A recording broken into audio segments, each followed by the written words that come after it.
من يهده الله فلا مضل له ومن يضلل فلا هادي له وأشهد أن لا إله إلا الله وحده لا شريك له وأشهد أن محمدا عبده ورسوله يا أيها الذين آمنوا اتقوا الله حق تقاته ولا تموتن إلا وأنتم مسلمون يا أيها الناس اتقوا ربكم الذي خلقكم من نفس واحدة وخلق منها زوجها وبث منهما رجالا كثيرا ونساء فاتقوا الله الذي تساءلون به والأرحام إن الله كان عليكم رقيبا يا أيها الذين آمنوا اتقوا الله وقولوا قولا سديدا يصلح لكم أعمالكم ويغفر لكم ذنوبكم ومن يطع الله ورسوله فقد فاز فوزا عظيما اللهم صل على محمد وعلى آل محمد كما صليت على إبراهيم وعلى آل إبراهيم إنك حميد مجيد اللهم بارك على محمد وعلى آل محمد كما باركت على إبراهيم وعلى آل إبراهيم إنك حميد مجيد سبحانك لا علم لنا إلا ما علمتنا إنك أنت العليم الحكيم رب اشرح لي صدري ويسر لي أمري واحلل عقدة من لساني يفقه قولي لقد قال الله سبحانه وتعالى بعد أعوذ بالله من الشيطان الرجيم من همزه ونفخه ونفثه بسم الله الرحمن الرحيم فليحذر الذين يخالفون عن أمره أن تصيبهم فتنة أو يصيبهم عذاب أليم عن عبد الله بن عمرو بن العاص رضي الله تعالى عنهما قال رسول الله صلى الله تعالى عليه وسلم ما بعث الله من نبي إلا وكان حقا عليه أن يدل أمته على خير ما يعلمه لهم وينذرهم عن شر ما يعلمه لهم وإن هذه الأمة جعل عافيتها في أولها وإن آخرها سيصيبها بلاء وأمور تنكرونها فمن أراد أن يزحزح عن النار ويدخل الجنة فلتأته منيته وهو يؤمن بالله واليوم الآخر وليأتي إلى الناس بما يحب أن يؤتى إليه أو كما قال صلى الله تعالى عليه وسلم رواه مسلم معزز علماء کرام اور قابل احترام سامعین حضرات مجھ سے قبل مولانا عبدالحق حقانی حفظہ اللہ تعالی مسلک اہل حدیث کی بڑی سچی اور صحیح ترجمانی کر رہے تھے اللہ تعالیٰ ان کے علم میں عمل میں اور صحت میں برکتیں عطا فرمائے جو بھی ہمارے دعات ہیں حق کے اللہ تعالیٰ سب کو صحت اور سلامتی سے رکھے اور اس پیغام کو قریہ قریہ پہنچانے کی توفیق عطا فرمائے آپ سب اللہ تعالیٰ کے گھر میں بیٹھے ہوئے ہیں اور ایک دینی پروگرام میں شریک ہیں نبی علیہ السلام کی حدیث ہے دعا ہے کہ اللہ تعالیٰ ہم سب کو اس حدیث کا مصداق بنا دے فرمایا کہ ما جلس قوم فی بیت من بیوت اللہ اللہ کے گھر میں اگر لوگ اکٹھے ہوں یتلون القرآن ویتدارسونہ بینہم اور قرآن پڑھیں اور پڑھائیں اور اس کا درس لیں اس کی تفسیر لیں اور اس کا علم بیان کریں تو اللہ تعالیٰ اس قوم کو ان لوگوں کو 4 نعمتیں عطا فرماتا ہے نمبر 1 حفتہم الملائکہ اللہ تعالیٰ کے فرشتے سارے لوگوں پر اپنے پروں کا سایہ کرتے ہیں وغشیتہم الرحمہ اور اللہ کی رحمت ان سب کو ڈھانپ لیتی ہے جب تک بیٹھے ہیں اللہ تعالیٰ کی رحمت ان کو ڈھانپے رکھتی ہے اٹھ کے چلے جائیں تو وہ آپ کی مرضی ہے اور تیسری بات یہ ہے کہ نظرت علیہم السکینہ اللہ تعالیٰ ان پر سکینت اتارتا ہے سکینت سے مراد وہ نعمت ہے جب دل میں داخل ہو جائے تو پھر دین اسلام بڑا میٹھا بن جاتا ہے اور اس پر عمل کرنا اس کا شوق اور ذوق انسان میں پیدا ہو جاتا ہے اور وہ کسی عمل کا موقع نہیں چھوڑتا. پھر اس کو جہاد میں لذت ہے، جان قربان کرنے میں لذت ہے، ٹھنڈے پانی سے وضو کرنے میں لذت ہے، نمازیں ہیں، روزے ہیں، حج ہے. یہ سارے کام بڑے شوق و ذوق سے کرے گا کیونکہ اس کے دل میں اللہ تعالیٰ سکینت نازل فرما چکا ہے. اور چوتھی نعمت یہ ہے کہ ذکرہم اللہ فی من عندہ، کہ اللہ رب العزت اس مجلس میں موجود ایک ایک شخص کا نام لیتا ہے فرشتوں کے ساتھ. یہ اس کی ایک محبت اور پیار کا انداز ہے. جو شرکاء بیٹھے ہیں اخلاص نیت کے ساتھ، اللہ تعالیٰ فرشتوں کو گواہ بناتا ہے کہ دیکھو فلاں بھی ہے، فلاں کا بیٹا فلاں بھی ہے، فلاں کا بیٹا فلاں بھی ہے. اور پھر اللہ رب العزت ان سارے بندوں کو بخش دیتا ہے، ساروں کو معاف کر دیتا ہے. دعا ہے کہ اللہ تعالیٰ جب تک ہم یہاں بیٹھے ہیں اس کی رحمت کا سایہ قائم رہے، اور جب یہاں سے اٹھ کے گھروں کو جائیں تو اللہ تعالیٰ ہمارے گناہوں کو معاف کر چکا اور گناہوں سے پاک صاف ہو کر گھر کو لوٹیں. میں اس پروگرام کے منتظمین کا تہ دل سے شکریہ ادا کرتا ہوں کہ انہوں نے مجھے موقع دیا، اور بالخصوص اپنے عزیز ڈاکٹر عامر عبدالوکیل حافظ اللہ کا، جنہوں نے بار بار رابطے کیے اور اس پروگرام میں میری شرکت یقینی بنائی. مجھے اس قسم کے پروگرام سے ایک تو درس و تدریس کا فائدہ نظر آتا ہے، اور دوسرا میرے نزدیک ایک فائدہ یہ بھی ہے کہ اللہ کی رضا کے لیے ہزاروں ساتھیوں کی زیارت ہو جاتی ہے، ان کے چہرے دیکھ لیتے ہیں، ان سے ملاقات ہو جاتی ہے، اور یہ ملاقات اللہ کے یہاں بڑی محبوب ہے. ایک حدیث قدسی میں رسول اللہ صلی اللہ علیہ وسلم کا فرمان ہے کہ اللہ فرماتا ہے کہ حقت محبتی للمتحابین فیہ، حقت محبتی للمتظاہرین فیہ، حقت محبتی للمتجالسین فیہ، حقت محبتی للمتبادلین فیہ. کہ 4 قسم کے بندوں پر میری محبت فرض ہو جاتی ہے، میں ان سے لازماً محبت کروں. ایک وہ لوگ جو میری خاطر محبت کرتے ہیں، جن کا ملنا جلنا اور آپس میں محبت کرنا میری رضا کے لیے. دوسرے وہ لوگ جو میری خاطر ایک دوسرے کی زیارت کرتے ہیں اور کوئی دنیا کی غرض نہیں، کوئی دنیا کا معاملہ نہیں، صرف اللہ کی رضا کے لیے میں بھی پہنچا اور آپ بھی تشریف لائیں. اور تیسرے وہ لوگ جو اللہ کی رضا کے لیے مل بیٹھتے ہیں. یہاں سب ہم مل بیٹھے ہیں اللہ کی رضا کے لیے، کوئی دنیا کا مقصد نہیں ہے. اور چوتھے وہ لوگ جو اللہ کی رضا کے لیے آپس میں مال خرچ کرتے ہیں، آپس میں مال خرچ کرتے ہیں، ایک دوسرے کی دعوت کرنا صرف اللہ کی رضا کے لیے، کھلانا پلانا اللہ کی رضا کے لیے. تو یہ بندے 4 قسم کے اللہ کی محبت ان پر فرض ہو جاتی ہے. تو ہم سب کا پروگرام یہی ہے کہ ساتھیوں سے ملاقات ہو، بھائیوں سے ملاقات ہو اللہ تعالیٰ کی رضا کے لیے.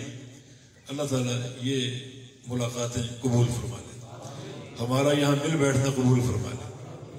جب قیامت قائم ہوگی اور سارے اولین و آخرین جمع ہوں گے، یہ اللہ کے لیے ملنا جلنا، مل بیٹھنا، زیارتیں کرنا اتنا اللہ کو پسند ہے.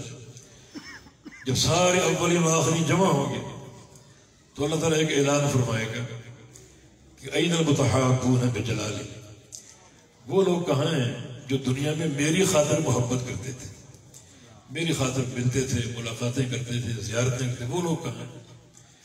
وہ لوگ اٹھیں گے تو اللہ ان کے لیے 2 اعزازوں کا اعلان کرے گا.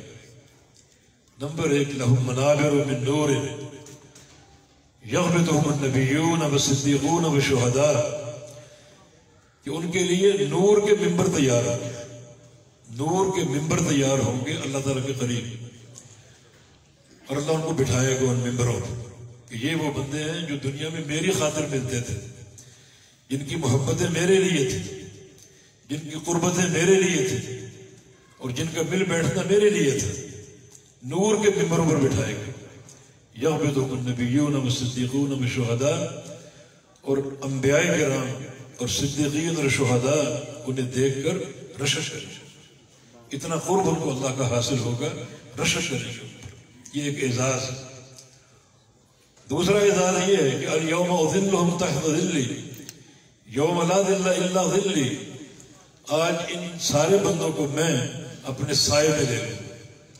سورج ایک میل کے فاصلے پر موجود ہے اور اس کی تپش لوگوں کو پریشان کر رہی ہے، پسینہ اتنا ہولناک ہے کہ پسینے میں جو لوگ دعائیں کریں گے یا اللہ ارحنا منہ ولو الی النار، اس پسینے سے چھٹکارا دے دے، خواہ جہنم میں ڈالے، اتنا شدید پسینہ ہوگا، لیکن ان لوگوں کو میں اپنے عرش کا سایہ عطا فرما کر اس تپش سے بچاؤں گا، اس حرارت سے بچاؤں گا، اس پسینے سے بچاؤں گا۔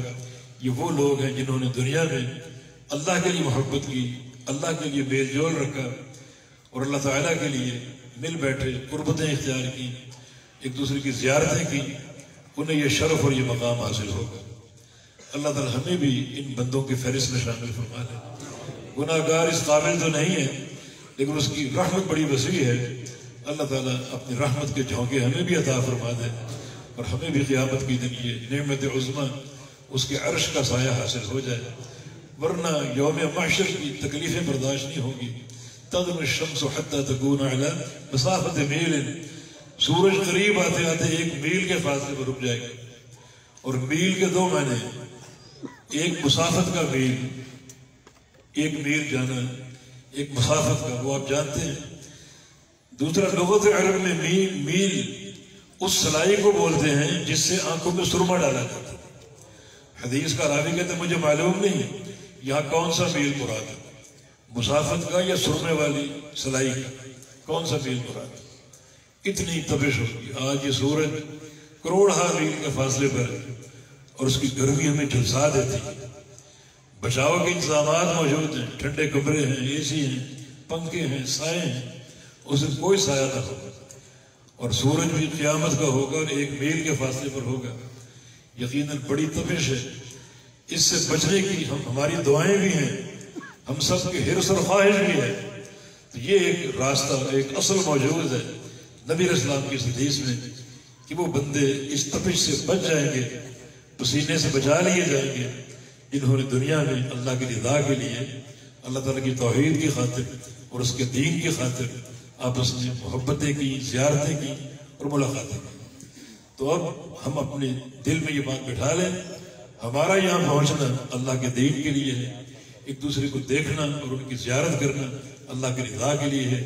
یا اللہ اس کو حجت کے طور پر پیش کرتے ہیں، آج کی اس مجلس کو قبول کر کے ہمیں قیامت کے روز اپنے عرش کا سایہ عطا فرما۔ ایک حدیث بھی آپ نے سنی، یہ صحیح مسلم کی حدیث ہے اور اس کے راوی عبداللہ بن عمرو بن عاص رضی اللہ عنہ۔ یہ عبداللہ بھی صحابی تھے اور ان کے والد عمرو بن عاص بھی صحابی تھے۔ ان کی زندگی کے بارے میں ایک علمی لطیفہ ہے، اور وہ یہ ہے کہ دونوں باپ بیٹوں میں 12 سال کا فرق تھا۔ ان باپ بیٹے سے 12 سال بڑا تھا، 12 سال۔ اس کا معنی یہ کہ عمرو بن عاص کی شادی 11 سال کی عمر میں ہوئی ہوگی، اگلے سال عبداللہ پیدا ہوئے، تو اس طرح 12 سال کا فرق تھا ان دونوں کی عمر میں۔ اور یہ ایک نادر لطیفہ، علمی لطیفہ جو ان دونوں صحابہ میں پایا جاتا ہے۔ اور دونوں بڑے متقی، یہ عبداللہ بڑے زاہد اور بڑے عابد تھے، اور رات کو قیام کرتے بڑا طویل، دن کو روزے رکھتے، حتیٰ کہ ان کی شادی ہو گئی۔ تو ان کے والد نے پوچھا کہ میرا بیٹا کیسا ہے؟ وہ آج کی عورت ہوتی تو شکوہ کرتی، چیخو پکار شروع کر دیتی، لیکن اپنے شوہر کی شکایت لگائی بڑے بہترین جملوں میں، کہا کہ آپ کا بیٹا بہت نیک ہے، دن بھر روزہ رکھتا ہے اور رات کو شب بیداری قیام اللیل کرتا ہے۔ مانا یہ کہ میرے حقوق ادا نہیں کرتا، یہ نہیں کہا، لیکن ایک اچھے اسلوب میں بات کی کہ یہ دن کو روزے رکھتا ہے اور رات کو قیام کرتا ہے، میرے حقوق ادا نہیں کرتا۔ باپ سمجھ گیا، نبی علیہ السلام سے شکایت کی، آپ نے بلا لیا اور ان کی تربیت، ان کو تعلیم دی۔ اس طرح عمرو بن عاص بھی نبی علیہ السلام کے بڑے پیارے صحابی تھے، بڑے پیارے صحابی. اسلام جب قبول کیا تو اپنا ہاتھ بڑھایا بیعت کے لیے. اللہ کے پیارے پیغمبر صلی اللہ علیہ وسلم نے بیعت دینا چاہیے، آپ نے بھی ہاتھ پھیلا دیا تو عمرو بن عاص نے ہاتھ کھینچ لیا. فرمایا کہ تم کیوں نہیں بیعت کرنا چاہ رہے، یہ ہاتھ کیوں کھینچ لیا؟ عرض کیا کہ میری ایک شرط ہے، اس شرط پر بیعت کرو. فرمایا کہ تشترط ماذا، کیا شرط ہے؟ کہا کہ میری شرط یہ ہے کہ اللہ تعالیٰ اس بیعت سے قبل میرے گناہ معاف کر، مجھے گناہوں سے پاک صاف کر، گناہوں کا بڑا خوف. میں کہ عمر، 3 چیزیں ایسی ہیں اگر بندہ اختیار کر لے تو اس کے پچھلے سارے گناہ معاف ہیں.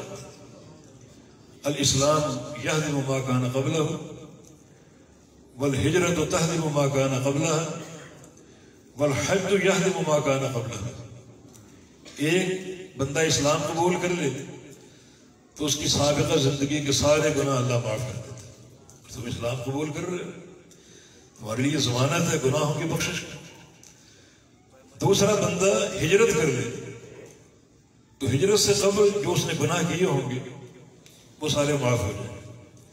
اور تیسرا ایک انسان اگر حج کر لے تو حج کرنے سے بھی سابقہ سارے گناہ معاف ہو جاتے ہیں. یہ ایک خوف اللہ کا. ہم 60 اور 70 سال دین اسلام میں گزار چکے ہیں، گناہوں کا خوف نہیں، گناہوں پر جری ہیں اور کوئی پشیمانی ہمیں نہیں ہوتی. لیکن آج اسلام قبول کرنے کا پہلا دن ہے اور دل خشیت سے بھرا ہوا ہے. مجھے گناہوں کی بخشش کی ضمانت چاہیے پھر اسلام قبول کروں. اللہ کے نبی نے بشارت دی، ضمانت دی، انہوں نے اسلام قبول کر لی. تھوڑی سی بات طویل ہو گئی. ان کی جو وفات کا واقعہ ہے عمرو بن عاص کا، وہ بھی ایک بڑی نصیحت ہے، بہت بڑی. امام زاہبی رحمہ اللہ نے نقل کیا ان کی وفات کا قصہ.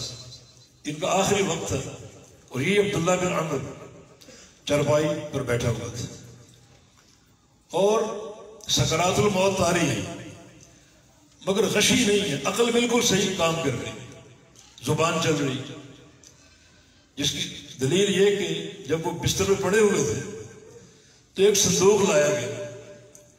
اس صندوق میں ان کی ایک تجارت کا نفع تھا، چاندی اور سونے کے سکے.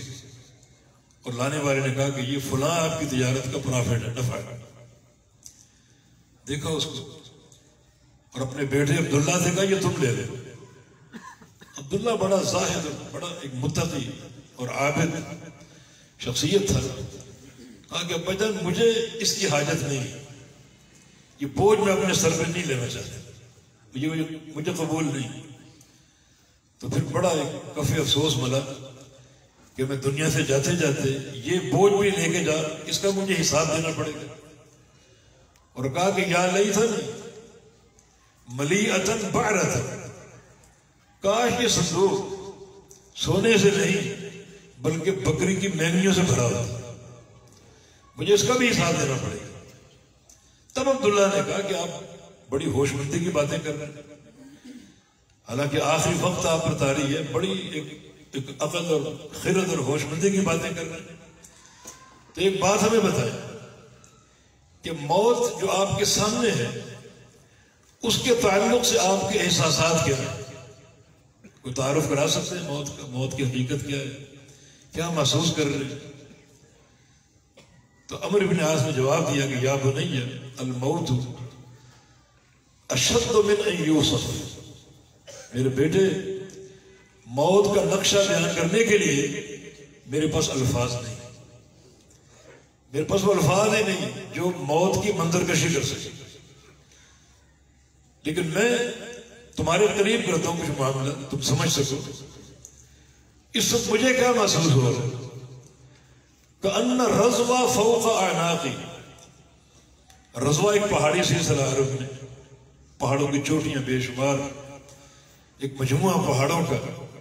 لگتا ہے کہ رضوہ کے سارے پہاڑ اٹھا کر میرے سر پہ لاد دیے گئے، اتنا بوجھ محسوس کر. وَكَأَنَّ بَطْنِيَ شَوْكَ، لگتا ہے کہ میرا پیٹ جو ہے وہ بڑے نوکیلے کانٹوں سے بھرا ہوا جو ہر طرف چبھ رہے ہیں.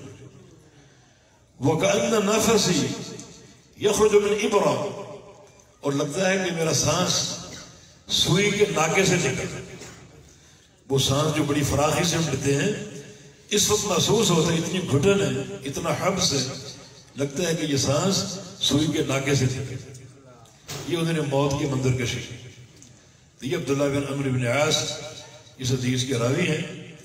اس پر بڑی تفصیلی بات ہو سکتی ہے مگر 3 باتیں آج عرض کرنی ہیں. 3 جملوں پر انشاءاللہ بات ہوگی. ایک پہلا جملہ اس حدیث کا، رسول اللہ صلی اللہ علیہ وسلم نے فرمایا کہ ما بعث اللہ من نبی الا وكان حقا عليه ان يدل امته على خير ما يعلمه لهم وينذرهم عن شر ما يعلمه لهم. اللہ رب العزت نے جس نبی کو بھیجا، جس نبی کو مبعوث فرمایا، اسے ایک ڈیوٹی دی کہ آپ نے اپنی امت کو، اپنی قوم کو خیر کا ہر راستہ بتانا ہے، یعنی جنت کا پورا پروگرام دینا ہے. یہ آپ کی ڈیوٹی ہے، کوئی چیز چھپانی نہیں ہے. خیر کا ہر راستہ بتانا ہے اور جو شر کے راستے ہیں، جہنم کے راستے ہیں، ان سے ڈرانا ہے. جو آپ کو علم دیا جائے خیر کے تعلق سے، جنت کے پروگرام کے تعلق سے، وہ اپنی امت کو بتانا ہے سارا کا سارا. اور جو ڈر اور خوف کی باتیں ہیں، جہنم کے عذاب کا ڈر، اس سے بھی قوم کو آگاہ کرنا ہے. یہ ہر نبی کی ڈیوٹی ہے. یہ حدیث ایک اہم عقیدہ بیان کر رہی ہے. اس سے کیا واضح ہو رہا ہے؟ ظاہر سی بات، ہر خیر و شر کو بیان کرنا اور ہر خیر و شر کے راستے کی وضاحت کرنا کس کی ڈیوٹی، کس کی ذمہ داری؟ انبیاء کرام کی. انبیاء کرام کی ہے نا. یہ حدیث بالکل واضح ہے. اس میں کوئی اشارہ میں نہیں ذکر کر رہا یا کوئی اقتضاء و نص نہیں ہے، بالکل صریح نص ہے. اللہ تعالیٰ نے ہر نبی کی ڈیوٹی لگائی کہ اپنی قوم کو جنت کا پورا پروگرام پیش کرنا ہے اور جہنم کے عذاب سے پوری طرح ڈرانا ہے. جو میری وحی اترے جنت کے تعلق سے اور جہنم کے تعلق سے، وہ قوم پر واضح کرنا ہے، قوم کو اس سے آگاہ کرنا ہے. اب بات بالکل صاف ہے، اگر جنت چاہیے تو کس کے بیان پر اکتفا کرنا پڑے گا؟ نبیوں کے، کیونکہ نبیوں نے جنت کا راستہ بتایا. اگر جنت کی طلب میں مخلص ہو پھر اپنے آپ کو وقف کر دو اس تعلیم کے لیے جو انبیاء نے دی. اب وہ تعلیم کم اور زیادہ ہو سکتی. دیکھیں مکی زندگی رسول اللہ صلی اللہ علیہ وسلم کی، اس میں 13 سال میں صرف 3 چیزوں کی تعلیم تھی بس. ان پورا دین اسلام 3 عقائد پر مشتمل تھی. ایک قولوا لا الہ الا اللہ، اللہ تعالیٰ کی توحید. دوسرا محمد مصطفیٰ علیہ السلام کی رسالت، اس کو قبول کرو، آپ کو نبی مانا. اور تیسرا عقیدہ آخرت. آگے بات بڑھی نہیں سکتی. اب مکی دور کے آخر میں نماز آئی، لیکن پورا یہ 13 سال کا دورانیہ ان 3 عقائد کی دعوت میں مشتمل تھی. تو اس اہل مکہ کے لیے پورا دین یہی تھا. آپ کی ڈیوٹی ہے کہ یہ تینوں باتیں بتائیں. جس نے قبول کر لی مکی زندگی میں، اس کا انتقال ہو گیا، وہ 3 عقیدوں پر جنت کا مستحق ہے. کیونکہ بات آگے بڑھی نہیں، آگے بات بڑی مدنی زندگی. تو جو بھی دین اترے اس کو پورا بیان کرے، چاہے وہ ایک ہی نقطہ ہو، 2 نقطے ہو، 3 نقطے ہو. نبی علیہ السلام نے میدان محشر کا منظر بیان کیا، اپنی امت کی کثرت تعداد کا ذکر کیا. موسیٰ علیہ السلام کی امت کا ذکر کیا، اس کی تعداد بھی بہت ہوگی. اور پھر فرمایا میں نے بعض انبیاء دیکھے ماہ الرحت، ان کے ساتھ 25-30 افراد کی جماعت تھی بس. وَرَأَيْتُ نَبِيًّا مَعَهُ رَجُلٌ اور رَجُلَانِ، اور بعد ایسے نبی بھی دیکھے جن کے ساتھ 1 یا 2 افراد کھڑے تھے صرف. وَرَأَيْتُ نَبِيًّا وَلَيْسَ مَعَهُ أَحَدٌ، اور کچھ ایسے نبی بھی دیکھے جو اکیلے تنہا کھڑے تھے، ساتھ کوئی بھی نہیں تھا. پوری عمر دعوت توحید دی ایک بندے نے مان کر نہیں دیا. ایسے انبیاء تھے. تو ایسے انبیاء پر جو وحی اتری وہ ایک ہی نقطے پر قائم رہی. بس قولوا لا الہ الا اللہ, اللہ کی توحید کو مان لو, اللہ کی توحید کو مان لو, اس کو وحدہ لا شریک لہ مان لو. ایک بندے نے مان کر نہیں دیا. تو جو دین اترے, جو تم تک پہنچے دین, وہ پورا اپنی قوم تک پہنچانا آپ کی ڈیوٹی اور آپ پر فرض ہے. چنانچہ اگر کسی کو جنت چاہیے, جنت کی طلب میں مخلص ہو, تو پھر یہ بات طے کر لو ہم نے اس بات پر اکتفا کرنا ہے جو انبیاء نے بیان کر دی, انبیاء نے پہنچایا. خود آخر نبی محمد مصطفیٰ علیہ السلام کی حدیث ہے دارقطنی وغیرہ میں, فرمایا کہ ما ترکت من شیء یقربکم الی الجنہ الا وقد حدثتکم بہ وما ترکت من شیء یبعدکم من النار الا وقد حدثتکم بہ. کہ جنت میں پہنچانے والی ہر شے میں نے بیان کر دی. یہ کون کہہ رہے ہیں؟ محمد مصطفیٰ علیہ السلام. جنت میں پہنچانے والی ہر بات میں نے بیان کر دی, پورا پروگرام پیش کر دی. اور جہنم سے بچانے والی ہر بات بیان کر دی. یہ دو ہی مقصد ہے نا, جنت کی طلب اور جہنم سے بچانا. یہ دو ہی مقصد ہیں اس دین میں داخل ہونے کے. دو ہی مقصد ہیں کہ اللہ اپنے عذاب سے بچا لے, اپنے قہر سے بچا لے, اپنے غضب سے بچا لے, اپنی رضا دے دے, اپنی محبت عطا فرمائے. دو ہی مقصد. تو اللہ کے پیارے نبی نے بیان کر دیا. دو ہی مقصد, جنت کا پورا پروگرام سمجھا دیا اور جہنم میں لے جانے والے امور سارے بیان کر دیے. اگر جہنم سے بچنا چاہتے ہو اور جنت کو پانا چاہتے ہو تو ضروری ہے کہ اللہ کے پیغمبر کی تعلیم اور آپ کے بیان پر اکتفا کرو. بس پھر کسی اور کا قول و قرار, کسی اور کے ملفوظات, کسی اور کی رائے دین میں ایسا کوئی تدخل قابل قبول اور قابل برداشت نہیں. اگر جنت کا حصول مقصود اور جہنم سے بچاؤ چاہتا ہے, بس وہ ایک نوجوان جس کا قصہ کتب حدیث میں, بخاری شریف وغیرہ میں بھی اس کا اصل ہے, وہی شخص جو معاذ بن جبل عشاء کی نماز پڑھاتے تھے اپنی قوم کو, اور ایک دن وہ جماعت سے باہر نکلے, اپنی نماز پڑھ کے گھر گیا اور سو گیا. معاذ کو بتایا کہ فلاں شخص نے, فلاں نوجوان نے یہ کیا, نماز توڑ کے باہر نکل گیا اور اپنے گھر چلا گیا اپنی نماز پڑھ کے. فرمایا کہ بڑا یہ فتنہ باد, اس کی شکایت ہوگی اللہ کے نبی سے. اگلے دن پہنچ گئے, وہ نوجوان پہلے سے موجود تھا اور کہا کہ یا رسول اللہ صلی اللہ علیہ وسلم, ہم دن بھر کھیتی باڑی کرتے ہیں, باغبانی کرتے ہیں, تھکاوٹ سے چور گھر لوٹتے ہیں, اور یہ عشاء کی نماز میں سورہ بقرہ شروع کر دیتے, میں کیا کروں؟ نبی علیہ السلام غضبناک ہو گیا. افتان انت یا معاذ, تم فتنہ باز ہو, تم سورہ والشمس والضحیٰ کیوں نہیں پڑھتے, واللیل کیوں نہیں پڑھتے, والضحیٰ کیوں نہیں پڑھتے, یہ صورتیں پڑھا آپ نے تعلیم دی. تو نوجوان ذرا پریشان بھی تھا کہ میں نے رات نماز توڑ دی, جماعت سے نکل گیا, اسے ملال بھی تھا. اس پر وہ پشیمانی کی کیفیت بھی بنائے بیٹھا تھا. تو نبی علیہ السلام نے اس نوجوان کی دلجوئی کی اور کہا کہ چلو تینوں ہم دعا کرتے ہیں, اللہ تعالیٰ قبول کر لے گا, تینوں اس مجلس میں دعا کرتے ہیں. نوجوان عرض کیا کہ پہلے آپ دعا کیجیے. نبی علیہ السلام نے طویل دعا کی, پھر معاذ سے کہا تم بھی دعا کرو, انہوں نے بھی دعا کی, اور پھر نوجوان سے کہا تم بھی دعا کرو. تو نوجوان نے کہا کہ اما انا فلا اعلم دندنتک ولا دندنت معاذ, یا رسول اللہ, جو لمبی دعا آپ نے کی میں وہ نہیں جانتی, جو معاذ نے کی وہ بھی میں نہیں جانتی. میں تو ایک ہی دعا کرتا ہوں کہ اللہم انی اسألک الجنہ واعوذک من النار, کہ یا اللہ مجھے جنت عطا فرما دے اور جہنم سے بچا دے. میں تو ایک ہی دعا کرتا ہوں, یہی مقصد ہے حیات. نبی علیہ السلام نے فرمایا حولہا ندندن, اے نوجوان تم جو دعا کر رہے ہو ہماری ساری دعاؤں کا محور بھی یہی ہے, ہماری ساری دعاؤں کی بنیاد بھی یہی ہے. اور پھر نوجوان نے اپنا دامن اور صاف کرانا چاہا، یا رسول اللہ صلی اللہ علیہ وسلم، جو میں جماعت سے نکل گیا تو اس میں میری کوئی تحقیر نہ کیجیے گا، مجھے چھوٹا نہ سمجھیے گا، اور میرا ایک عزم ہے وہ سن کہ جب آپ کے ساتھ کبھی جہاد میں نکلوں تو تلوار میرے گلے پر چل جائے اور اللہ کی راہ میں شہید ہو جائے. یہ میرا ایک عزم ہے، بڑا پیارا عزم.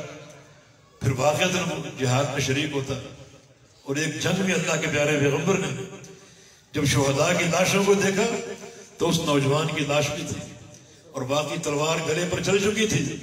فرمایا کہ کان صادقا فصدقہ اللہ، سچا تھا، اللہ نے اس کی صداقت کا بھرم رکھ دیا، اس کی صداقت کو قائم کر دیا، سکہ قائم کر دیا.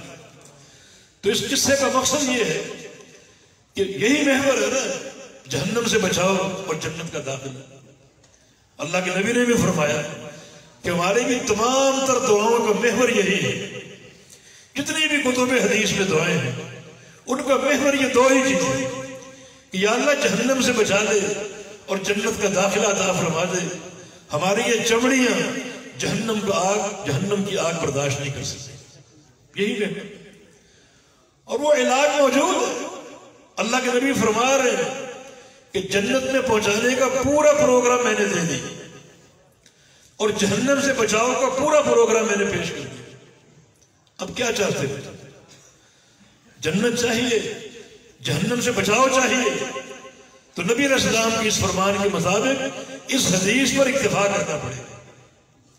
بالکل نہ ایک قدم آگے نہ ایک قدم پیچھے. اور اگر کہو کہ ہمیں جنت نہیں چاہیے، ہمیں اپنی فرقہ بندیاں عزیز ہیں، اپنے مذہب اور اپنے مسلک عزیز ہیں، تو پھر اذا لم تستحی فاصنع ما شئت. یہ بات تو یعنی شرم و حیا سے خالی ہے.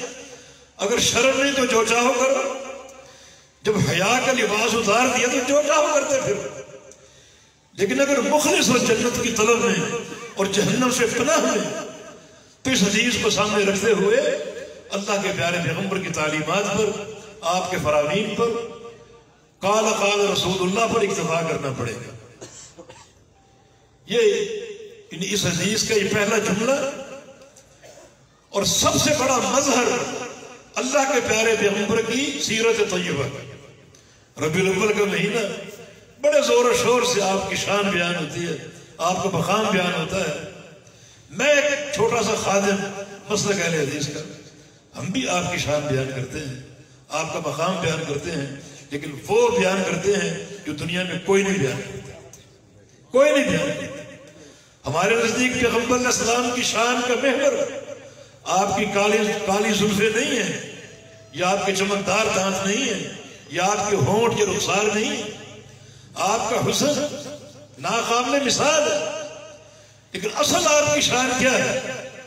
دیکھیں، اگر پوری دنیا جمع ہو اور اللہ کے نبی کی شان بیان کرے، اس میں انسان بھی ہوں، جن بھی ہوں، اس میں شعراء ہوں، انشاء پرداز ہوں، بڑے بڑے ادیب ہوں، بڑے بڑے فصیح اللسان ہوں، بڑے بڑے بلیغ اللسان ہوں، سارے جمع ہو کر اللہ کے پیارے پیغمبر کی شان بیان کریں، کوئی نظم میں کوئی نثر میں، تو کیا سب مل کر ویسی شان بیان کر سکیں گے جیسی اللہ بیان کرے گا؟ آپ کی شان بیان کرنے میں کوئی دنیا کا کوئی شخص یا پوری دنیا اللہ کا مقابلہ کر سکتی؟ یا اللہ تیرے نزدیک تیرے حبیب کی شان کیا ہے؟ پورے قرآن میں نبی علیہ السلام کی ولادت کا ذکر نہیں ہے، نہ آپ کے ہونٹوں کا، نہ رخساروں کا، نہ آپ کی چال کا، نہ آپ کی زلفوں کا. ہاں آپ کی شان کا یہ نقطہ ہے، بے شمار آئے تھے، من یطع الرسول فقد اطاع اللہ. آؤ مقابلے میں لاؤ. اس شان میں کوئی آپ کا مقابل ہو، کوئی آپ کا ثانی ہو کہ دنیا والوں کان کھول کے سن لو، جو اس زمین کے تختے پر رسول کی اور صرف رسول کی اطاعت کرے گا اس نے اللہ کی اطاعت کی. اللہ تعالیٰ تک پہنچانے والا اللہ کا رسول، تمہیں اللہ تعالیٰ سے جوڑنے والا، اللہ تعالیٰ سے ملانے والا اللہ کا رسول، اور کوئی نہیں. کوئی اس شان کا مقابلہ ہے؟ یہ شان میرے رب نے بیان. جو رسول کی اطاعت کرے گا اس نے اللہ کی اطاعت کی. رسول کی اطاعت نہیں کی پوری دنیا کا دامن تھام لو، اللہ کی اطاعت اگر سائی نہیں ہو سکتی، اللہ تعالیٰ سے نہیں جڑ سکتے، نہیں مل سکتے، اسے جڑنا ضروری ہے۔ من یعتصم باللہ فقد ہدی الی صراط مستقیم، اللہ کو پکڑ لینا ضروری ہے۔ یہ پکڑنا کیسے ممکن ہے؟ اس کے لیے راستہ کیا ہے، وسیلہ کیا ہے؟ وہ محمد الرسول اللہ صلی اللہ علیہ وسلم۔ جو ان کی اطاعت کرے گا وہ اللہ سے جڑ جائے گا، اس نے اللہ کو پکڑ لیا، تھام لیا۔ اور جو رسول کی اطاعت نہیں کرے گا پھر کس کی کرے گا؟ جس کی مرضی کرے، ہمیں اس سے کوئی جو ہے وہ سروکار نہیں، وہ اللہ کی اطاعت تک نہیں پہنچ سکے گا، اللہ تعالیٰ سے نہیں جڑ سکے گا۔ یہ ٹکڑا حدیث کا پہلا ٹکڑا اللہ کے پیارے حبیب کی سیرت طیبہ کا ایک مظہر عجم ہے کہ جنت کے طالبین جو ہیں اس وقت تک جنت کو نہیں پا سکیں گے جب تک اللہ کے حبیب کی تعلیم پر اکتفا نہیں کریں گے۔ قرآن و حدیث آپ نے دیا، جب تک قرآن و حدیث پر اکتفا نہیں کریں، ایک ہاتھ میں قرآن ہو، دوسرے ہاتھ میں رسول اللہ صلی اللہ علیہ وسلم کا فرمان ہو، انہی دو چیزوں سے عقیدہ لے، انہی دو چیزوں سے عمل لے، ہر چیز ان دو چیزوں سے ماخوذ ہو، وہ اللہ تک پہنچے گا۔ اور یہ پیارے پیغمبر کی شان ہے کہ اللہ سے ملانے والی چیز جو ہے وہ اللہ کے حبیب کی اطاعت، نبی علیہ السلام کی فرما برداری۔ اس کے علاوہ جس کا دامن چاہا تھا، میں تھوڑا سا جملہ ایک اور کہہ جاتا ہوں، اس کو شاید آپ مبالغہ سمجھیں۔ ایک طرف پیچھے پوری دنیا کھڑی ہو، آپ کو پکار رہی ہے کسی مسئلے کے لیے، اور سامنے نبی علیہ السلام اس مسئلے میں آپ کو پکار رہے ہیں، تو اللہ کے نبی کی بات کو ایک لمحہ کے لیے جو ہے وہ ٹھکرا کر کے، ایک لمحہ کے لیے کان بند کر کے پیچھے کو جھانکنا بھی میرے نزدیک کفر، جھانکنا بھی کفر، کیونکہ نبی علیہ السلام کی اطاعت متعین ہے اور یہ دعوت ہے۔ بحمدللہ احادیث کا ذخیرہ موجود ہے اور تعلیمات کی، عقائد کی، احکام کی ایک قوی اساس ہمارے پاس، اس کو قبول کرنے میں کیا رکاوٹ؟ اللہ ابن قیم رحمہ اللہ کچھ لوگوں کو سمجھا رہے تھے، وہ لوگ ائمہ کی تقلید پر زور دیتے تھے، اور ابن قیم رحمہ اللہ نبی علیہ السلام کی اطاعت پر ان کو آمادہ کر رہے تھے، نہیں مان رہے تھے۔ انہوں نے ایک سوال کیا کہ چلو اگر رسول اللہ صلی اللہ علیہ وسلم اس وقت تشریف لے لیں اور آپ کے سامنے حدیث بیان کریں تو مانو گے یا نہیں مانو گے؟ کہتا کیوں نہیں مانو گے؟ اللہ کے نبی صاحب نے موجود، آپ کا فرمان کیوں نہیں مانیں گے؟ تو پھر آپ نے فرمایا ظالم، پھر کیا فرق ہے؟ اللہ کے نبی حدیث بیان کر چکے، وہ آپ کے سامنے ان کی زندگی میں پہنچے یا ان کی وفات کے بعد پہنچے، ان دونوں میں کیا فرق ہے؟ فرمان تو محمد رسول اللہ صلی اللہ علیہ وسلم۔ تو یہ ٹکڑا، پہلا ٹکڑا ہمارے مسلک کی اور وہ جو اللہ کے پیارے پیغمبر کی شان ہے اس کی ترجمہ ہے کہ آپ اطاعت کے جو ہے وہ مستحق ہیں، آپ کی اطاعت کرنا فرض ہے کیونکہ آپ رسول اللہ ہیں۔ بلکہ میں کہتا ہوں پوری شان اسی نقطے کے تابع ہے، اسی نقطے، رات پر کھڑے رہو، اللہ کے نبی کی شان بیان کرو، جو بھی کتاب و سنت سے بیان کرو گے سب حق ہے، مگر یہ ساری شان اس لیے ہے کہ آپ رسول اللہ ہیں۔ اللہ کے نبی زمین میں ان کی حمد ہوتی ہے، کیوں؟ کیونکہ آپ اللہ کے رسول۔ آسمانوں میں آپ کی حمد ہوتی ہے، کیوں؟ کیونکہ آپ اللہ کے رسول۔ انا سید ولد آدم، آپ کا فرمان پوری اولاد آدم کا سردار ہوں، کیوں؟ آپ اللہ کے رسول۔ قیامت کے دن سب سے پہلے شافع آپ ہوں گے، کیوں؟ کیونکہ آپ اللہ کے رسول۔ سب سے پہلے مشفع آپ ہوں گے، جن کی شفاعت قبول کی جائے گی، کیوں؟ کیونکہ آپ اللہ کے رسول۔ جنت کا دروازہ سب سے پہلے آپ کھٹکھٹائیں گے، کیوں؟ کیونکہ آپ اللہ کے رسول۔ جنت میں سب سے پہلے آپ جائیں گے، کیوں؟ کیونکہ آپ اللہ کے رسول۔ قیامت کے دن صاحب مقام محمود آپ ہیں، کیوں؟ کیونکہ آپ اللہ کے رسول۔ لواء الحمد آپ کے ہاتھ میں ہوگا، کیوں؟ کیونکہ آپ اللہ کے رسول۔ امام الانبیاء آپ ہوں گے، سارے نبی آپ کے جھنڈے کے نیچے ہوں گے، کیوں؟ کیونکہ آپ اللہ کے رسول۔ رسول مان لیا سب کچھ مان لیا، رسول نہیں مانا کچھ بھی نہیں مانا۔ رسول ماننے کا ایک ہی تقاضا ہے اور وہ آپ کی اطاعت ہے۔ اگر آپ کی اطاعت نہیں کی تو رسول ماننے کا دعویٰ غلط اور جھوٹ۔ رسول اللہ ماننے کا تقاضا ایک ہی ہے کہ آپ کی اطاعت کیجیے، آپ پر اللہ کی وحی اترے، وانزل اللہ علیہ الکتاب والحکمہ، قرآن و حدیث آپ پر اترے، ان کو تھاما جائے، ان کو مانا جائے، ان کی اطاعت کی جائے، تب آپ نے رسالت کے مقام کو سمجھا اور مانا۔ رسول اللہ مان لیا ساری شان مان لی، رسول اللہ نہیں مانا کچھ بھی نہیں مانا۔ رسول اللہ ماننے کا تقاضا اور علامت اور دلیل کیا ہے؟ آپ کی اطاعت اور آپ کی فرمانبرداری۔ رسول آپ کو مانے پیروی کسی اور کی کرے، یہ تضاد ہے، جھوٹ ہے اور قابل قبول نہیں ہے۔ اسوہ حسنہ محمد مصطفیٰ علیہ السلام ہے اور کوئی انسان نہیں، کوئی مائیکل نہیں۔ تو اس پہلے جملے کے تقاضوں کو سمجھو۔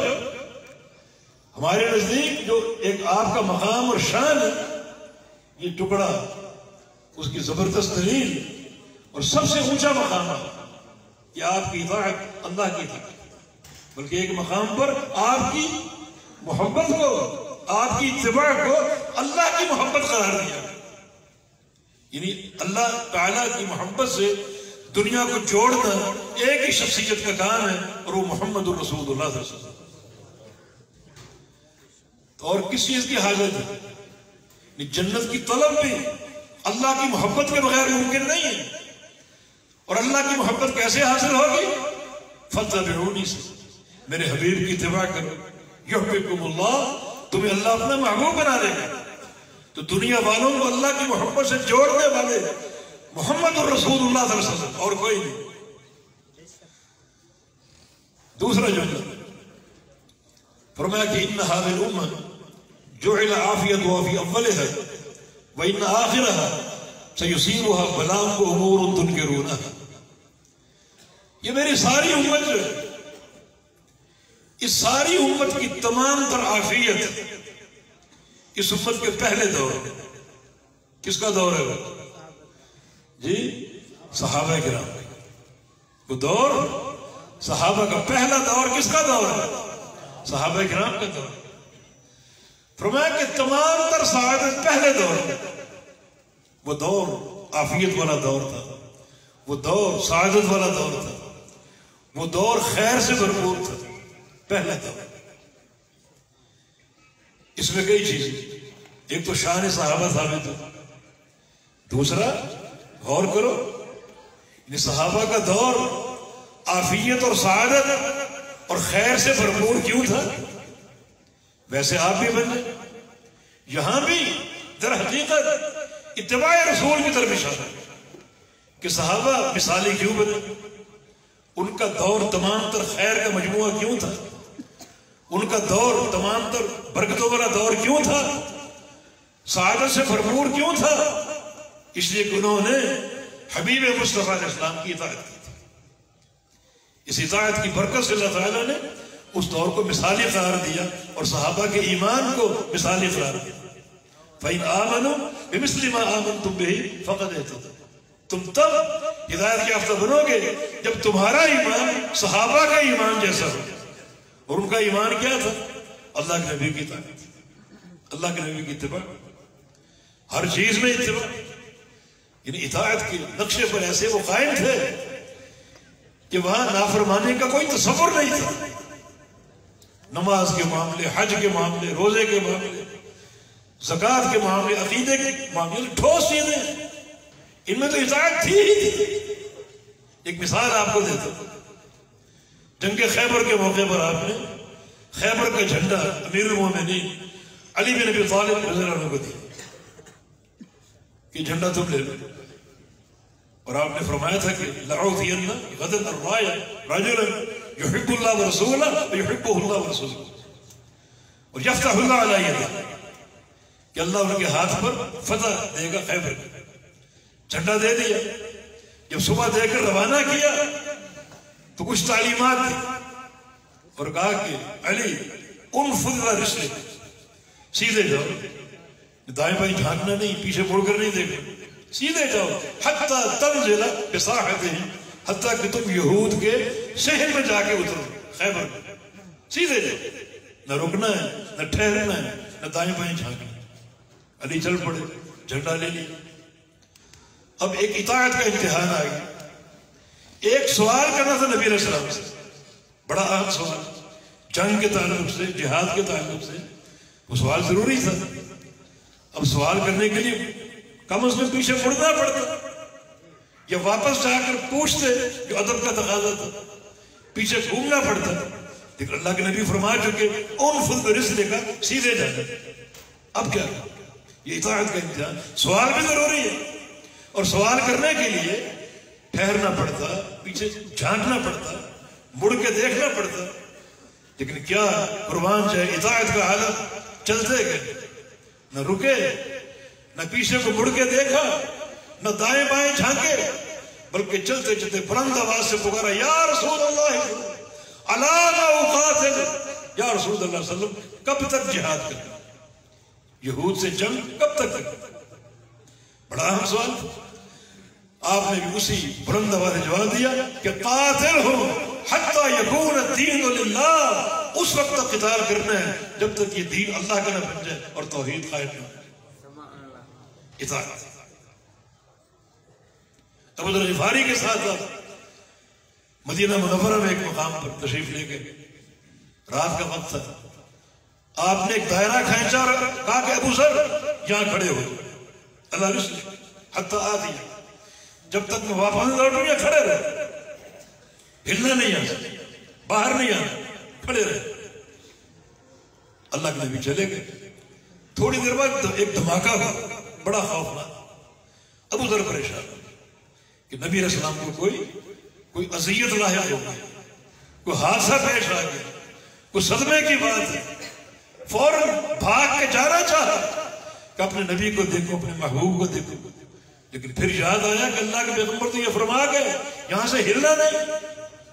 اب دیکھیں، ایک طرف محبت کا امتحان ہے، ایک طرف اطاعت کا امتحان ہے، مقدم اطاعت کو کرے، محبت بھی یہی، کھڑے رہے بڑے بے قراری سے، بڑی وہ ایک اصراری شکل تھی اور بڑی بے قراری تھی، کھڑے رہے حتیٰ کہ پیغمبر ہم تشریف لے۔ اور ابو ذر غفاری بڑے پریشان، پوچھا ابو ذر کیا پریشان؟ عرض کیا میں نے ایک دھماکہ سنا تھا اور میں نے سوچا کہ آپ پر کوئی حملہ نہ ہو گیا ہو اور کوئی آپ کو اذیت نہ پہنچی ہو، میں آپ کو آ کر بچانا چاہ رہا تھا، پھر آپ کی بات یاد آ گئی، پھر کھڑا رہا، بڑے ایک صبر سے اور بڑا ایک مشکل امتحان تھا۔ رسول اللہ صلی اللہ علیہ وسلم، ابو ذر تم نے وہ دھماکہ سنا تھا؟ جی ہاں سنا تھا۔ ابو ذر وہ دھماکہ جبریل امین کے نزول کا تھا، جبریل ایک وحی لے کر آئے اور بڑی اہم وحی، وہ عام وحی نہیں تھی، بڑی اہم وحی تھی۔ اس وحی کو دینے سے قبل ایک دھماکہ ہوا تاکہ اس کی اہمیت جاگزین ہو، اس کی اہمیت واضح ہو۔ عرض کیا وہ کیا وحی تھی؟ اس وحی کا ترجمہ یہ ہے کہ اللہ تعالیٰ نے فرمایا اپنی امت کو بتا دو کہ جو تمہاری امت توحید پر قائم رہے اور کبھی شرک نہ کیا ہو، میں نے ان لوگوں پر جہنم کی آگ کو حرام کیا، وہ 100% جنت ہے۔ یہاں بھی اطاعت کا امتحان، صحابہ کیسے کیسے امور میں کیا ان کی عرض تھی، کیسی وہ اطاعت کرتے تھے۔ جب پردے کی آیتیں اتری، رات کا وقت عشاء کی نماز، انصار صحابہ اور مہاجرین صحابہ نماز کے لائے ہوئے تھے، پردے کا حکم آ گیا، اپنی عورتوں کو پردہ کرو، یدنین علیہن من جلابیبہن، اوڑھنیاں اوڑھ لو، ایسی اوڑھو کہ سر سے ان کو لٹکاؤ اور پاؤں تک چھپا دو۔ اب ان کے شوہر یا ان کے باپ اپنے گھروں کو لوٹے، بیٹیوں کو جمع کیا، بیویوں کو جمع کیا اور کہا کہ اللہ نے آج یہ وحی اتاری، پردے کی، پردہ فرض ہو۔ انصار عورتیں پریشان ہوگی، اب ہم کیا کریں؟ انصار عورتیں ساری کی ساری فجر کی نماز اللہ کے پیغمبر کے پیچھے پڑتی تھی۔ اب گھر میں تو اوڑھنیاں نہیں ہیں، ایسے عبائے نہیں ہیں جن کو اوڑھ کر اپنے آپ کو ڈھانک کر ہم مسجد میں جا سکیں۔ اللہ اکبر، انصار عورتیں رات بھر سوئے نہیں، جو کپڑا ملا اس کو اٹھا اٹھا کر چادر سی تیری بناتی رہی، تکیہ لے لیا، کوئی لحاف کا کپڑا پھاڑ لیا، کوئی چادر تھی اوڑھنے والی وہ لے لی، ٹکڑے پھاڑ پھاڑ کے رات پر سلائی کرتی رہی، حتیٰ کہ جب فجر کی اذان ہوئی ساری عورتیں چادروں میں ملبوس مسجد نبوی کی طرف جائیں، کوئی بے پردہ نہیں تھی۔ یہ اللہ کے پیغمبر کے فرمان کی تنفیذ، اللہ تعالیٰ کے آرڈر کی تنفیذ، یہ صحابہ کا مثالی ایمان۔ تبھی تو رضی اللہ عنہم ورضوا عنہ، اللہ ان سے راضی وہ اللہ سے راضی، تبھی تو آسمان سے ندائیں آ رہی ہیں، ابو بکر فی الجنہ، عمر فی الجنہ، عثمان فی الجنہ، علی فی الجنہ، ابو عبیدہ فی الجنہ، سعد فی الجنہ، ندائیں آ رہی، جنت تقسیم ہو رہی۔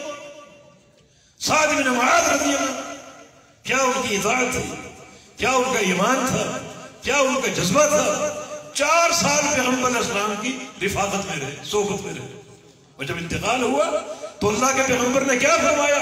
هذا العبد الصالح تحرك له العرش وشهد له 70,000 من الملائکہ۔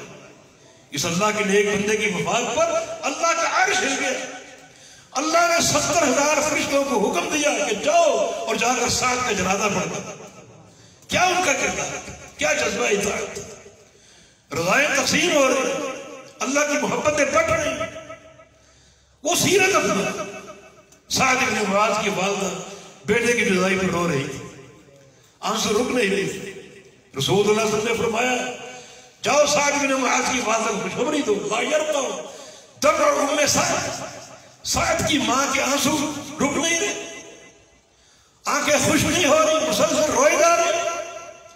جا کر اس کی والدہ کو بشارت دو کہ ان ابنک اول من یضحک اللہ الیہ یوم القیامہ، جب قیامت کے دن میدان محشر میں سارے اولین و آخرین جمع ہوں گے، تیرا بیٹا وہ پہلا انسان ہوگا جس کو دیکھ کے اللہ تعالیٰ ہنسے گا، اللہ جسے دیکھ کر ہنسے گا سب سے پہلے وہ تیرا بیٹا ہوگا۔ کیا ان کی سیرت اور کیا ان کا کردار تھا؟ یہ حدیث بھی ہمیں یہی دعوت دے کہ اس امت کی ساری سعادت جو ہے اس امت کے پہلے دور میں ہے، اور پہلا دور صحابہ کا دور ہے، اور وہ سارا کا سارا دور جو ہے وہ رسول اللہ صلی اللہ علیہ وسلم کی اطاعت سے عبادت ہے۔ کوئی اس وقت امام نہیں تھا، کوئی پیر و مرشد نہیں تھا، کوئی وڈیرا نہیں تھا، کوئی سائیں اور کوئی چودھری نہیں تھا، خالص اللہ اور اس کے رسول کی اطاعت تھی۔ اور اللہ نے اس دور کو ایک مثالی دور بنا کر پیش کیا، خیر الناس قرنی ثم الذین یلونہم ثم الذین یلونہم ثم الذین یلونہم، کہ سب سے بہترین دور میرا، پھر میرے صحابہ کا، پھر تابعین کا، اور اتباع تابعین۔ صحابہ کے دور کو مثالی دور پر آتا، تو اس قسم کی حدیث بھی منہج حق کو پہچاننے کی بنیاد ہے۔ اس قسم کی حدیث پر غور کی، ایک حدیث میں آپ کو دیتا ہوں، اس حدیث کو سامنے رکھ کر اس جماعت کو تلاش کر، اس حدیث کو سامنے رکھ، نبی رسول کی حدیث ہے کہ قیامت ہے ایک جماعت، لا تقوم الساعة لا تزال طائفة من امتی على امر اللہ ظاہرین لا يضرهم من خالفهم حتى يأتي امر اللہ، او کما قال، یہ حدیث تقریباً متواتر ہے، بے شمار اسانید کے ساتھ، مختلف متن کے الفاظ ہیں۔ میری امت کا ایک گروہ ہمیشہ اللہ کے امر پر قائم رہے، ہمیشہ ظاہرین اور کھلم کھلا، چھپا ہوا نہیں، اور جو ان کے مخالفین ہوں گے انہیں وہ نقصان نہیں پہنچا سکے، اس گروہ کو نقصان نہیں پہنچا سکے۔ کب تک؟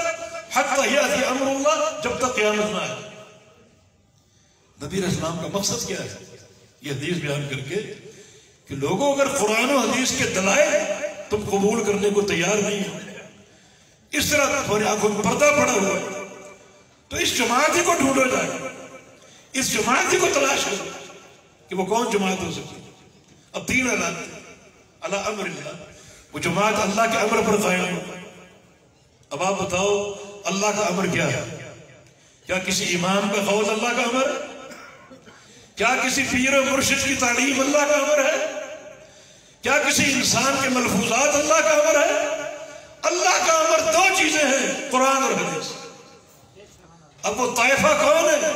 وہ اللہ کے امر پر قائم ہے، تلاش کرو وہ طائفہ کون ہے۔ ڈھونڈو، کھلی اور پھٹی نگاہوں سے ڈھونڈو، وہ ایک ہی جماعت آپ کو ملے گی، اور وہ جماعت اہل حدیث ہے جو اللہ کے امر پر کرے۔ باقی ساری جماعتیں کسی کے سامنے کوئی امام ہے، کسی کے سامنے کوئی پیر ہے، کسی کے سامنے قوم برادری ہے، باپ دادا ہے، اللہ کے امر پر عادل حدیث ہے۔ اور دوسرا ظاہر ہے، وہ ظاہر کھلم کھلا چھپے ہوئے نہیں، ان کی فقہ بھی ظاہر ہے، ان کے علماء بھی ظاہر ہیں، بالکل کھلم کھلا۔ ورنہ اکثر جو فتنے ہیں، جو فرقے ہیں، ان میں باطنیت کر رہے ہیں، لوگ اپنے فقہی اقوال کو چھپاتے پھرتے، وہ اتنی شرمناک باتیں ہوتی ہیں، وہ نہیں چاہتے کہ دنیا ان کو پڑھے، چھپاتے پھرتے، پردے ڈالتے۔ لیکن ظاہرین، یہ جماعت جو ہوگی ظاہر ہوگی، چھپی ہوئی نہیں ہوگی، اپنی باتوں کو چھپائے گی نہیں، اپنے عقیدے کو چھپائے گی نہیں، ہر چیز عیاں ہوگی۔ ان کی سند بھی عیاں ہے، ان کے مشائخ بھی عیاں ہیں، اور سند چلتے چلتے چلتے چلتے اللہ کے پیغمبر تک پہنچتے ہیں، کھلم کھلا بالکل ظاہر۔ یہ کون جماعت؟ اور تیسرا لا یضرهم من خالفهم، جو ان کے مخالفین ہوں گے ان کو نقصان نہیں پہنچا سکتے۔ نقصان کس چیز کا؟ قتل و غارت گری کر سکتے، مسجدوں پر قبضے کر سکتے، حملے کر سکتے، زخمی کر سکتے، لیکن ان کی حجت کو، ان کی دلیل کو کمزور نہیں کر سکتے۔ سب سے مضبوط حجت کتاب و سنت کی، امام شافعی کا قول ہے، من طلب الحدیث فقد قویت حجتہ، جو حدیث کا طالب ہوتا ہے اس کی دلیل سب سے مضبوط اور مستحکم ہوتا ہے۔ تو یہ حدیث پڑھو اور جاؤ چراغ لے کے ڈھونڈو، وہ جماعت کون ہو سکتی؟ یہ تین نشانیاں کس جماعت پر فٹ آ سکتی؟ یہ اللہ تعالیٰ کی وہ نشانیاں ہیں جو آپ کو حق کا سفر اختیار کرنے پر ابھارتی۔ اب سمجھ لو، یہ سمجھ لو، ورنہ کتاب و سنت اللہ اور اس کے رسول کی اطاعت میں صریح ہے۔ یہ حدیث، اس میں کوئی پردہ ہے؟ صحیح مسلم کی حدیث جو پیش ہو رہی ہے، کوئی پردہ نہیں، صریح ہے۔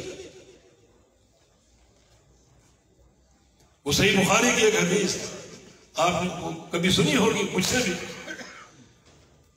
یہ قبیلہ بنو تمیم کے بارے میں، یہ بھی ایک نشانی اللہ تعالیٰ ہے۔ اس نشانی کے بعد وضاحت کی اور کوئی صورت نہیں ہمارے پاس۔ ابو ہریرہ کی حدیث فرماتے ہیں کہ بنو تمیم قبیلے کے تعلق سے میرے دل میں ایک بغض، مجھے بنو تمیم قبیلہ پسند نہیں تھا، حتیٰ کہ میں نبی علیہ السلام کی 3 حدیثیں سنی بنو تمیم کے بارے میں، مجھے اس قبیلے سے محبت ہو گئی۔ پہلی حدیث، نبی علیہ السلام گھر گئے، ایک لونڈی کو دیکھا، عائشہ سے پوچھے لونڈی کون ہے؟ انہوں نے تعارف کرایا کہ یہ بنو تمیم قبیلے سے، بنو تمیم قبیلے سے۔ میں کہا جی اس کو آزاد کر دو، فَإِنَّهَا مِن وَلَدِ اسماعیل، کیونکہ یہ لونڈی اسماعیل علیہ السلام کے خاندان سے اور ان کی اولاد سے۔ اچھا تمیمی اسماعیل علیہ السلام کی اولاد ہے؟ تو میرے دل سے جو ایک بغض ہے وہ دور ہو گیا۔ ایک بار نبی علیہ السلام مسجد تشریف لائے فجر کے لیے، ایک طرف مال کا ڈھیر لگا ہوا، بڑا آپ نے استغنا سے پوچھا یہ مال کہاں سے آیا؟ چلتے چلتے صحابہ نے بتایا کہ رات کو بنو تمیم قبیلے کا صدقہ یہاں پہنچا، ان کا صدقہ یہاں پہنچا۔ تو آپ نے چلتے چلتے خوشی کا اظہار کیا اور فرمایا کہ ہذہ صدقات قومی، یہ صدقہ تو میری اپنی قوم کا صدقہ۔ ابو ہریرہ اور خوش ہو گئے، متعجب ہو گئے کہ بنو تمیم اسماعیل علیہ السلام کی اولاد میں سے اور اللہ کے پیغمبر کی قوم ہے، محبت اور بڑھ گئی۔ اور تیسرا ایک موقع پر دجال کا ذکر ہو رہا تھا، تو رسول اللہ صلی اللہ علیہ وسلم نے فرمایا بنو تمیم جو ہیں ہم اشد امتی علی الدجال، دجال کا مقابلہ سب سے سختی اور شدت کے ساتھ جو قوم کرے گی وہ بنو تمیم ہے، بنو تمیم۔ ابو ہریرہ فرماتے ہیں اور میرے دل میں اس قبیلے کی محبت آ کے بنو تمیم کی کہ دجال کے مقابلے میں سب سے سخت ہے۔ ہم صحیح بخاری پڑھا رہے تھے اپنے طلباء کو، اچانک دل میں یہ بات آئی کہ پھر بنو تمیم جب اسماعیل علیہ السلام کی اولاد میں سے مانو اس وقت سے چلے آ رہے، اللہ کے پیغمبر کے دور میں بھی تھے تمیمی صحابی، بہت سے نام آتے ہیں اور قیامت تک رہیں گے کیونکہ دجال کا مقابلہ کریں گے، اس وقت بھی تھے دور نبوی میں بھی تھے، آج بھی ہیں، یقین کرو قیامت تک رہے۔ تو اگر آج ہیں تو کہاں ہیں؟ ان کو دیکھا جائے، ان کا منہج اور ان کا عقیدہ معلوم کیا جائے۔ یہ سعودی عرب میں بہت سے علاقوں میں تمیمی دوست آباد، میں ایک شوق سے بعض علاقوں میں گیا، تمیمی بنو تمیم کے لوگوں سے ملا، اچھی طرح غور سے ان کی نمازیں دیکھی، ان کا عقیدہ دیکھا، ان کا عمل دیکھا، اور میری خوشی کی انتہا نہ رہی۔ سارے کے سارے بنو تمیم اہل حدیث، سارے اہل حدیث۔ کون سی نشانی چاہیے؟ ایک مسلک کے حق اشارہ کرنے میں کون سی نشانی چاہیے؟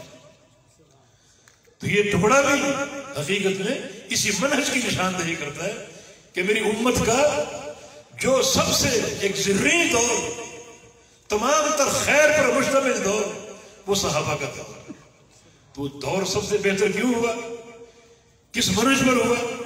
وہ اللہ کے نبی کی اتباع کرنے والے، کتاب و سنت کو تھامنے والے، یہ ان کا میزہ تھا اور یہی ان کا تمیز تھا، یہی ان کی شناخت تھی، جس کی بنا پر ان کا دور مثالی دور بنا۔ اور جو باقی دور ہوں گے، فرمایا کہ وَإِنَّ آخِرَهَا سَيُصِيبُهَا بَلَاءٌ وَأُمُورٌ تُنْكِرُونَهَا، جو بعد کے دور ہوں گے ان میں بڑی آزمائشیں ہوں گی، بڑے بڑے فتنے ہوں گے، تم ان کا انکار کرو۔ میرے صحابہ، اگر تم جا کر وہ فتنے دیکھو، اگر کسی کو اللہ زندہ کر کے اٹھا لے اور وہ دور دیکھے، اس دور کے مسائل دیکھے، اس دور کے امور دیکھے، تم ان کا یقیناً انکار کرو گے۔ یہ کون سا دین؟ فتنے وبا ہوں گے، نئی نئی باتیں سامنے آئیں گی، اور لوگوں کے عقیدے، لوگوں کے ایمان خطرے میں پڑ جائیں گے، ان کے دلوں میں اللہ تعالیٰ سیاہی کو پھیلا دے گا ان فتنوں کے بنا۔ تو پھر یہ حدیث جو دو یہ ٹکڑے ہیں، ایک صحابہ کا دور مثالی دور ہے، اور بعد کے ادوار فتنوں سے بھرپور ہو گئے۔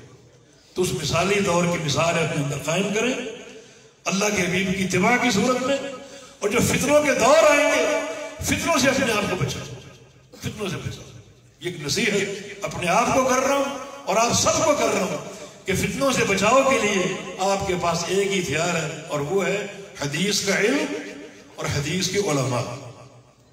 علم کے ساتھ جڑ جاؤ اور علماء کے ساتھ منسلک ہو جاؤ۔ حسن بصری رحمہ اللہ علماء تابعین میں سے، ان کا ایک تاریخی قول ہے، الفتنة إذا أقبلت عرفها كل عالم وإذا أدبرت عرفها كل جاہل۔ جب فتنہ آتا ہے تو اس کو عالم پہچان لیتے، جو عالم ربانی ہوتا ہے تو فتنے کو پہچان لیتے کہ یہ فتنہ ہے، جاہل نہیں پہچان لیتے، کیونکہ فتنہ جو ہوتا ہے نا، وہ شیطان کی طرف سے مزین ہو کر آتا ہے۔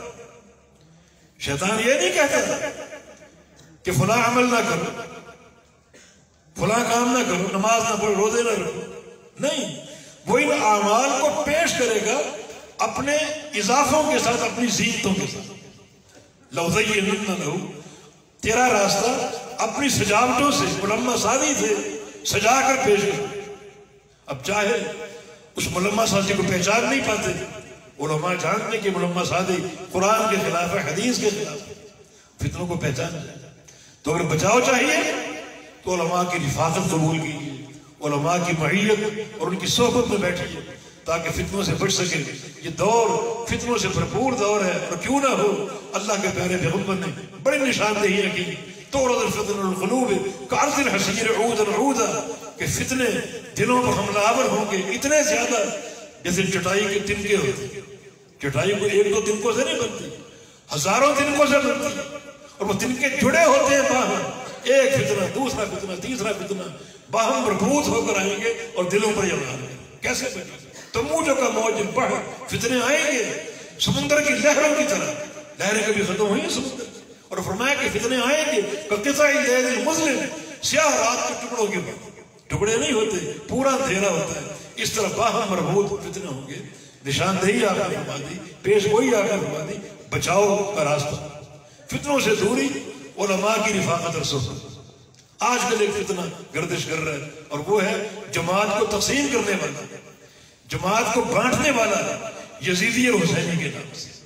اللہ کی قسم بڑا یہ ہولناک فتنہ، وہ فتنہ جس کی ویٹ میں ایک فرد واحد ہے، وہ بھی خطرناک ہے، لیکن وہ فتنہ جس کی لپیٹ میں جماعت آ رہی ہو وہ سب سے خطرناک. اس میں ہمارا کردار کیا ہو؟ ان سے یکسر دوری اختیار کرو. جو اس افتراق کو ہوا دیتے ہیں ان سے دوری اختیار کرو. نہ ان کو سنو، نہ ان کے پاس بیٹھو، نہ ان کو پروگرام میں بلاؤ. کیوں؟ کیونکہ اللہ کا یہ فرمان، اللہ نے یہ فرمایا ان الذین فرقوا دینہم وکانوا شیعا لست منہم فی شیء.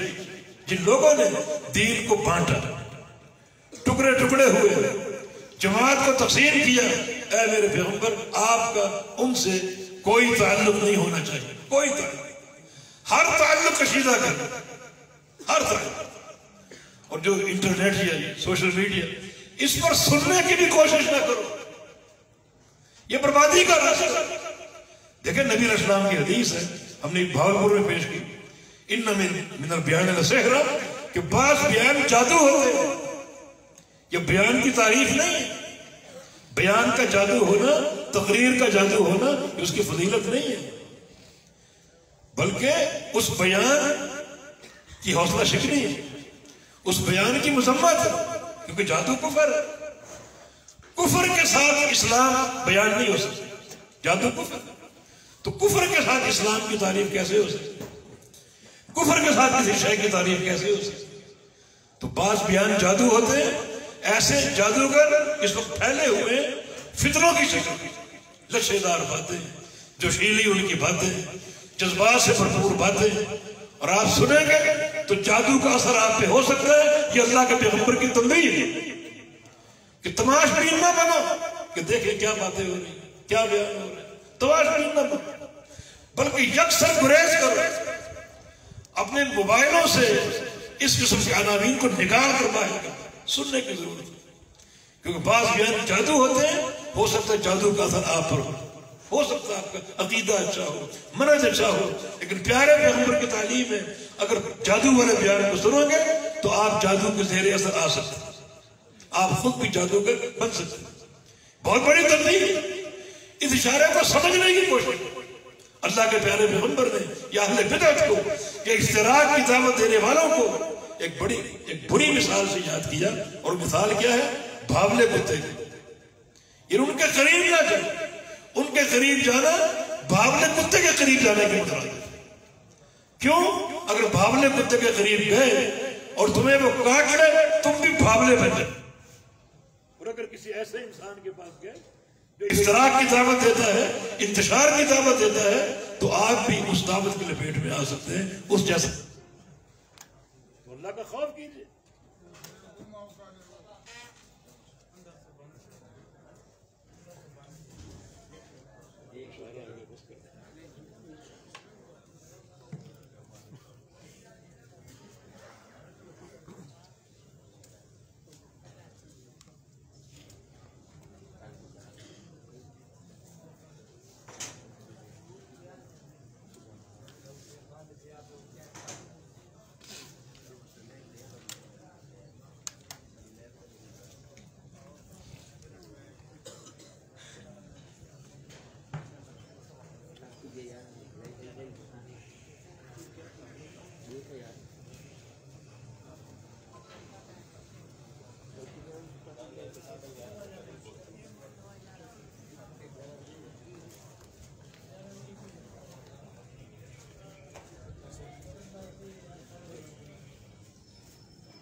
الحمدللہ والصلاة والسلام علی رسول اللہ وبعد.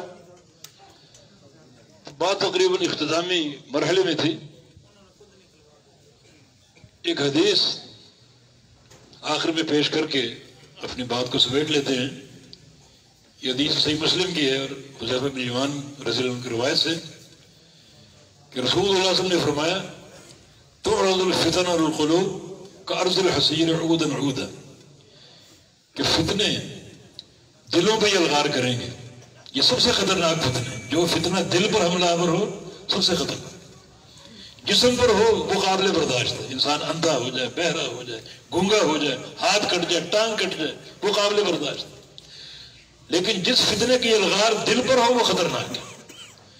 فرمایا کہ چٹائی کے تنکوں کے معنی فتنے دلوں پر یلغار کریں گے. اب فتنہ آ گیا، آپ کے سامنے موجود ہے اور آپ اس کو بڑے شوق سے سن رہے ہیں. فلاں کو سنیں، فلاں کو سنیں، کیا باتیں ہو رہی. یہ تماش بھی نہیں، فضول کا. پھر سنیں اللہ کے پیغمبر کیا فرمایا کہ ای قلب اشربها نکتت فیہ نکتۃ سوداء وای قلب انکرها نکتت فیہ نکتۃ بیضاء. جس دل نے اس فتنے کو قبول کر لیا، سنا، لچھے دار باتوں کے لپیٹ میں آ گئی اور بیان کی جو ایک جادوگری ہے اثر انداز ہو گئی، اس کو قبول کر لیا، تو اللہ اس دل کو سیاہ کر دے گا. اللہ اس دل کو سیاہ کر دے گا.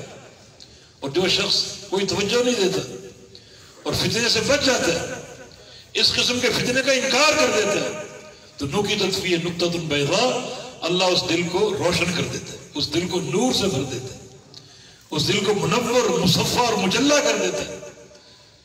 پھر کیا فرمایا؟ فتصیر القلوب علی قلبین. اب پھر کیا ہوگا؟ لوگوں کے دل دو قسموں میں تقسیم ہو جائے، قلب ابیض و قلب اسود. سفید دل اور سیاہ دل. جو فتنے میں کوئی دخل اندازی نہ کرے، کوئی توجہ نہ دے، کوئی حوصلہ افزائی نہ کرے، یہ انکار ہے، اس کا دل سفید روشن، وہ کامیاب شخص ہے، اللہ کے یہاں کامیاب ہے وہ. اور جس شخص کے دل نے فتنے کو قبول کر لیا، قبول کیسے ہوتا ہے؟ کسی کی جادو بیانی اس پہ اثر کر گئی، اس کے دل میں گھر کر گئی، اس نے قبول کر لیا، تو اللہ اس دل کو سیاہ کر دے. بلکہ سیاہ کرنے کے بعد اگلی بات بڑی خطرناک، کل کوز مجخین، وہ دل سیاہ ہوگا اور الٹے پیالے کی مانند ہوگا. الٹا پیالہ، الٹے پیالے. یہ سیدھا پیالہ ہے، یہ سیدھا ہے، لیکن جب فتنے کو قبول کر لو گے تو الٹے پیالے کے مانند ہوگا. اس تشبیہ میں دو چیزیں ہیں. ایک یہ کہ پیالے میں جو کچھ ہے وہ بہہ کر گر جائے گا. فتنہ اگر قبول کر لیا، دل سیاہ ہو گیا، اگر کوئی رمق ایمان کی موجود ہے وہ نکل جائے گی الٹے پیالے کی طرف. اور جب پیالہ الٹا ہوگا تو اس میں کوئی چیز داخل نہیں ہو سکے گی. پھر علم یا ایمان کا نور اس دل میں داخل نہیں ہوگا، الٹے پیالے کی مانند ہر چیز بند ہو جائے گی. یہ نبی اسلام کی حدیث ہے، اس پر غور کیجیے کہ مذاق نہیں ہے. ہم تماش بھی نہیں نہ کریں کہ سن تو لیں کیا باتیں ہو رہی، ہمیں کیا، ہم پر کیا اثر ہوگا. نہیں، نبی علیہ السلام کا فرمان کہ بعض بیانوں کی تاثیر جادوئی ہوتی ہے. تم اس جادو کے لپیٹ میں آ سکتے ہو، مت سنو. کوئی جہل بھی، کوئی خامدی مت سنو. یہ تماشگانی چھوڑ دو. علماء راسخین آپ کے پاس موجود ہیں، جن کا طلب علم معروف ہے، جن کی سند معروف ہے، جن کا فہم معروف ہے، ان کی رفاقت اختیار کرو، ان کی صحبت اختیار کرو. آج کل وسائل کا دور ہے، ان سے موبائل سے رابطہ کرو، سفر کر کے جاؤ ان کے پاس اور ان کی صحبت میں بیٹھو. یہ آپ کا علمی فائدہ ہے. علماء ایک غنیمت ہے امت کے لیے، غنیمت. ابن قیم فرماتے ہیں جس شہر میں عالم دین نہ ہو اس شہر کے لوگوں پر ہجرت کرنا فرض ہو جاتا ہے. چھوڑ دو اس علاقے کو، ایسے علاقے میں جاؤ جہاں علماء موجود ہوں، وہ آپ کے ایمان کے محافظ ہیں، آپ کے عقیدے کے محافظ ہیں اور آپ کے عمل اور منہج کے محافظ ہیں. یہی گزارش کرنی تھی ان احادیث کی روشنی میں کہ اللہ تعالیٰ ہمیں فتنوں کے اس دور میں راہ استقامت اختیار کرنے کی توفیق عطا فرمائے۔ ایک ہاتھ میں کتاب اللہ ہو، دوسرے میں سنت رسول اللہ ہو، اور کتاب و سنت کا فہم سلف امت کے فہم پر، صحابہ تابعین اتباع تابعین، ان کے فہم پر اللہ تعالیٰ ہمیں چلنے کی اور اپنے نسب العین کے تعین کی توفیق عطا فرما دے۔ اقول قولی ھذا واستغفر اللہ لی ولکم وآخر دعوانا ان الحمد للہ رب العالمین۔